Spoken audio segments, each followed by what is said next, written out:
Today we're going to take a look at the Dynam Rapid, a small 25-inch 3D plane.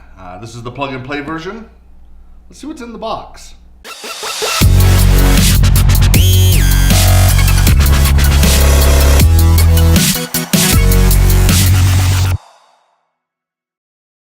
Alright, so we've got the Dynam Rapid sitting in front of us here today. We picked this up from Ocean RC. It cost us about $96. This is a non-sponsored video, so we get to say whatever we feel about this plane and, you know, not have any bias. That's always nice. Yeah,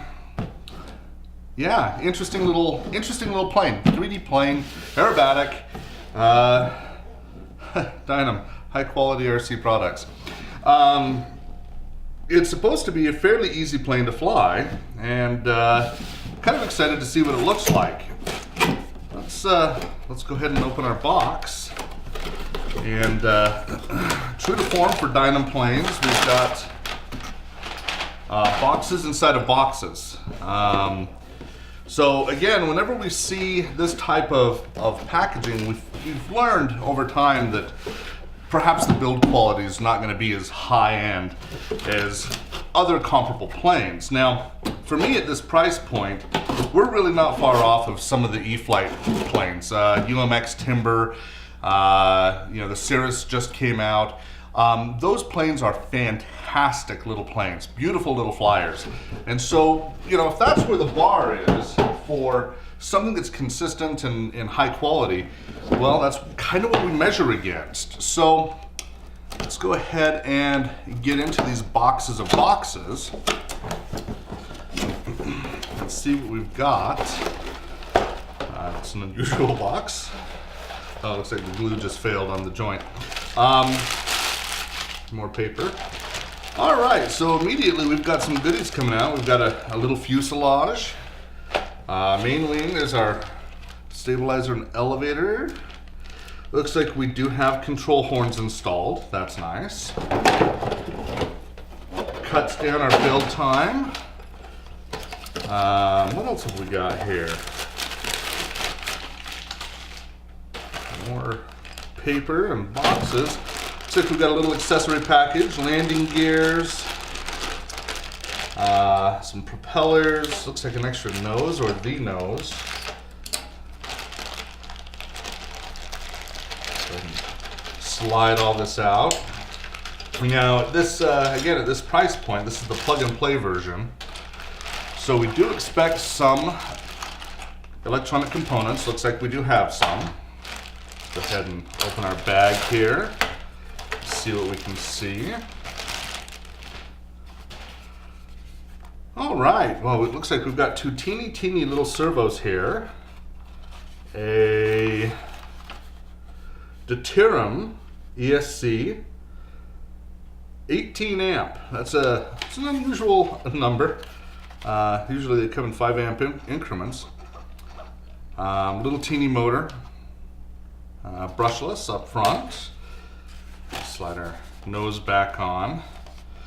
And boy, already, you know, characteristic of the Dynam planes, we have a massive gap here. Matter of fact, I'm very curious to see how this holds together in flight. Let's go ahead and open up our next bag.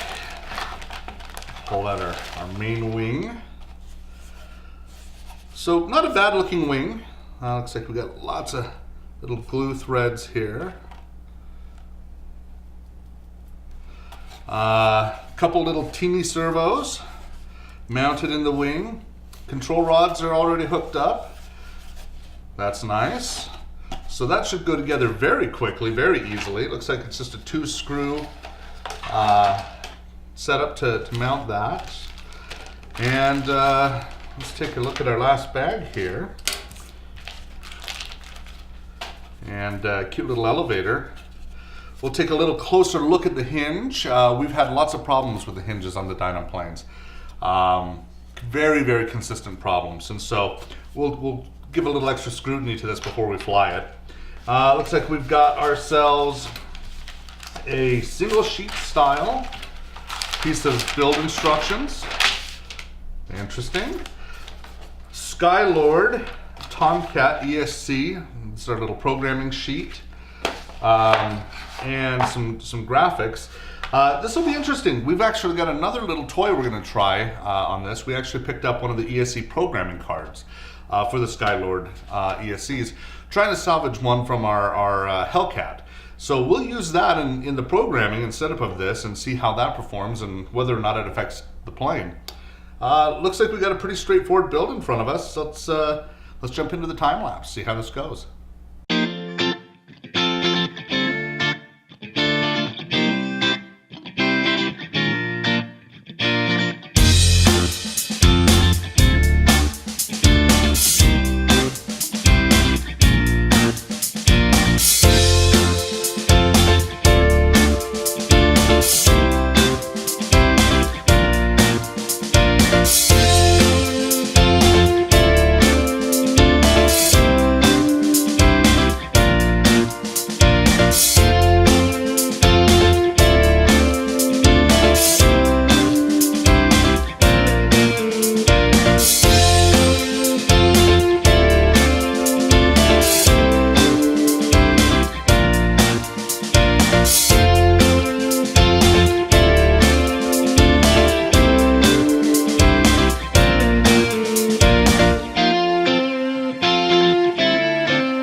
So here we have it, the Dynam Rapid. Honestly, it was a pretty easy build. I probably spent more time putting stickers on than actually building the plane.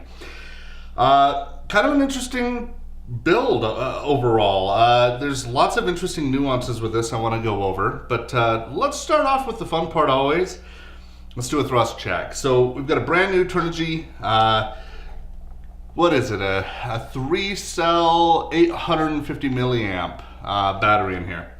So yeah, let's give it a whirl.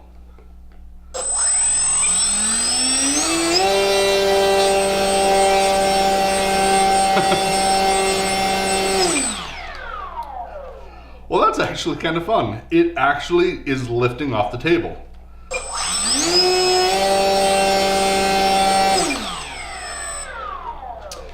Well, this certainly will have enough power to fly. There's no doubt about that. Even possibly to be an acro plane. There's a lot of concerns though, and how do I say it without bashing Dynam? It feels like a Dynam. Yeah, that's honestly kind of how it feels. We have a lot of consistent build problems with the Dynam planes. I don't doubt this will fly. This actually, it'll be a fun little plane, but I feel like we've got to put more work into it to genuinely get it to be flight worthy. Some of the problems that I've got are all of our alignments on our cowl here are just so sloppy. There's so much wiggle room. And so much so that the magnets are nowhere near each other. And we're ultimately having a problem where, make sure that cord's in there, where this is not seating properly. My immediate concern is we get out and start flexing this frame a little bit, doing something in the air, and that canopy's flying off. So then the next thing I need to do is an immediate worry is take the BC, the radio, make sure they're strapped down. Battery has to have a really good Velcro strap. That way we don't eject that in the middle of any maneuvers. You know, once I got the graphics on, it really actually looked like a decent plane. But we have other build problems that are consistent with the Dynam planes. One of the ones that we run into, this was ultimately the detriment to the Hellcat, is the hinges for our control surfaces.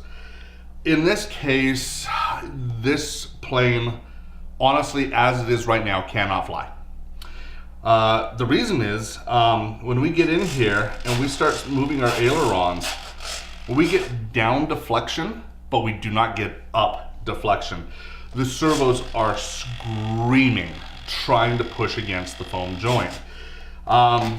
There is no relief cut in the top of our hinge. So when we start moving that, all we're doing is cracking foam. Now this is the EPO foam. It uses a large, very rubbery type grain in the foam. Every one of these grains is tearing right now. So I need to go over it with hinge tape, but I almost need to just go right back to the Hellcat and take and cut that surface out entirely and install actual mechanical hinges. It's gonna cost me seriously like $3.50, and then I have a permanent solution that will ensure that A, I get the maneuverability and performance I expect out of the plane, and B, the longevity that it's not gonna fail midair and crash.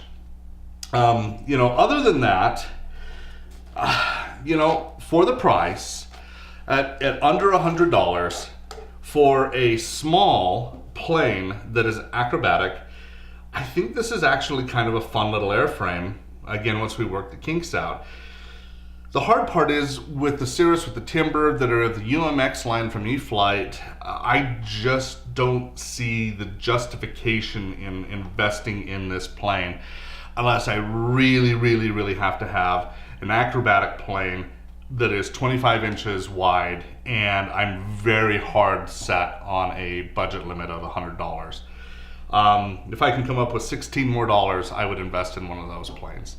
So yeah, we're gonna still take her out. We're gonna do our maiden flight here very shortly, and we'll see how this performs overall once we've made our repairs. But we've learned with the Dynam planes, we have to make this airworthy before we dare take it out. So there we go, Dynam Rapid.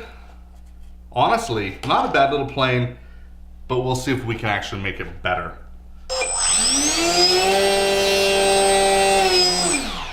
And it's got plenty of power. So we'll just have to see how she performs. Anyways, that's our review today. Thanks for joining us, and keep flying.